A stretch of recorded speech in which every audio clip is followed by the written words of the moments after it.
तुर्कमानिस्तान के वसी और इस काराकम रेगिस्तान के दरमियान एक हैरत अंगेज और पुरस्कार मंजर मौजूद है। एक दहकता हुआ गड्ढा जिसे दुनिया दरवाजा जहन्नुम या दरवाजा गैस क्रेटर के नाम से जानती है।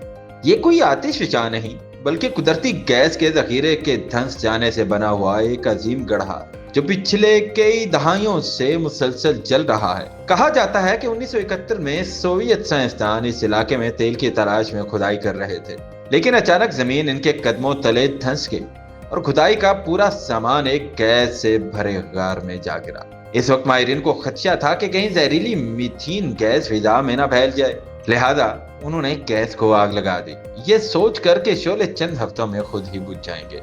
मगर हैरत अंगेज तौर पर वो आग आज भी जल रही है। 50 वर्ष से जायद गुजरने के बावजूद ये गड्ढा रात के अंधेरों में भी आसमान को रोशनी से भर देता है। आज ये मकाम एक सियाहती मंजर बन चुका है जहां दुनिया भर से लोग आते हैं ताकि करीब से इस दहकते हुए मंजर को देख सकें। एक ऐसा नजारा जो बैक व खौफनाक भी है और दिलकश भी।